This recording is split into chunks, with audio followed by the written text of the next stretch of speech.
Welcome. Today we are kicking off a multi-part deep dive into a really essential guide for anyone who has a stake in the world of AI. We're going to be breaking down a 15-part framework that's all designed to answer one critical question. And this is it. This is the big one. It's the fundamental question that every single stakeholder, whether you're an investor, an employee, or even a customer, really needs to be asking. Is the AI you're counting on, the AI you're investing in, built on a solid foundation? Or is it just, slick marketing? The answer has massive, massive implications. Okay, so before we jump in, we've got to get the official stuff out of the way. What we're doing here is a 15-part brief overview of a really comprehensive research report from Virtualization Options LLC. Now, as you can probably guess, these explainers are just scratching the surface of what's in the full report. So please note, this is not legal, financial, or investment advice, and it doesn't come with any warranty, express or implied, all right? Let's get to it. So, who is this guide actually for? Well, it's for stakeholders. And you might be wondering, okay, is that me? And the answer is almost certainly yes. A stakeholder is basically anyone, any person, any group who has a vested interest in an organization's AI. But simply, if you can affect the outcome or if you can be affected by the outcome, you're a stakeholder. So yeah, this guide is probably for you.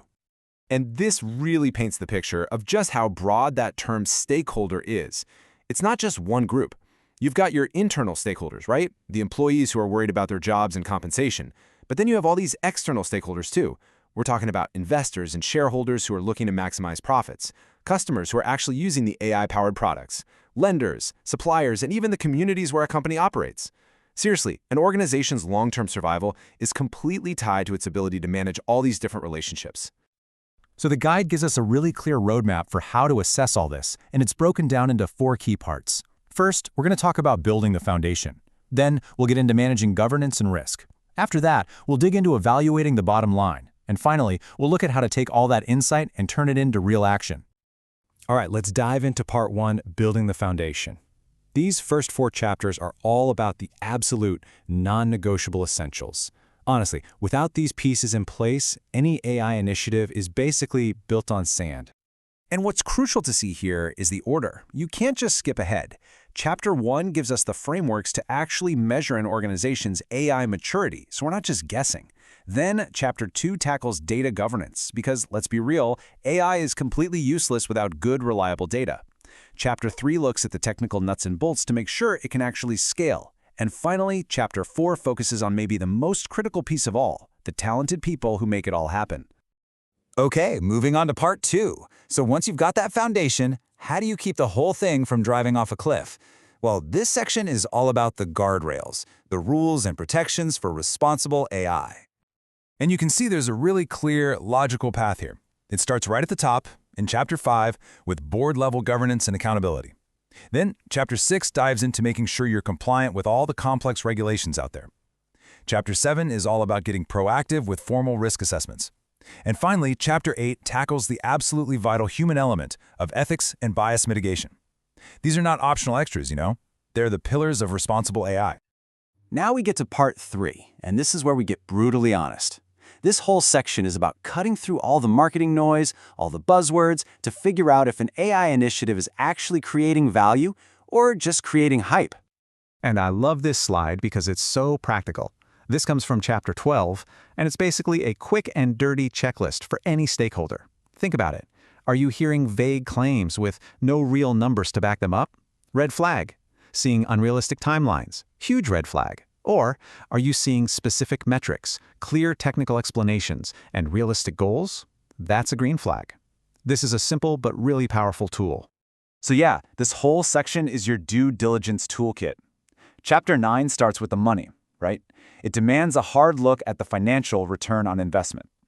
Chapter 10 teaches you how to use public information to actually verify what a company is claiming. Chapter 11 shows you how to find out what's really going on by talking to employees. And then, as we just saw, Chapter 12 ties it all together with that critical hype detection checklist. And that brings us to our final section, Part 4. Because look, doing an assessment is totally useless if you don't do anything with what you find. This last part is all about learning from the past and creating a real, concrete plan for the future.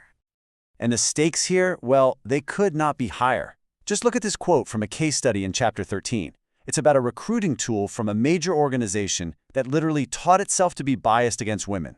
This isn't some theoretical risk. This is what actually happens when things go wrong.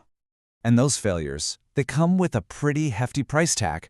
We're talking about an average direct cost of $15 million for a major AI failure, and that number doesn't even begin to account for the damage to a company's reputation or the complete loss of customer trust. So, this final section shows us the path forward. Chapter 13 breaks down major AI failures so we can learn from other people's very expensive mistakes. Chapter 14 gives you specific strategies to mitigate risk, and then Chapter 15 provides a template for building an actual implementation roadmap, turning all this analysis into a real strategic plan. So, as we wrap up this high-level flyover, what are the big takeaways? First, strong governance and a healthy culture are the absolute bedrock. You have to be able to cut through the marketing hype. You have to remember that having the right talent is probably the single most critical success factor. And most importantly, you have to realize that this kind of assessment isn't a one-and-done thing. It has to be continuous. And that really leaves us with one final thought to take with you.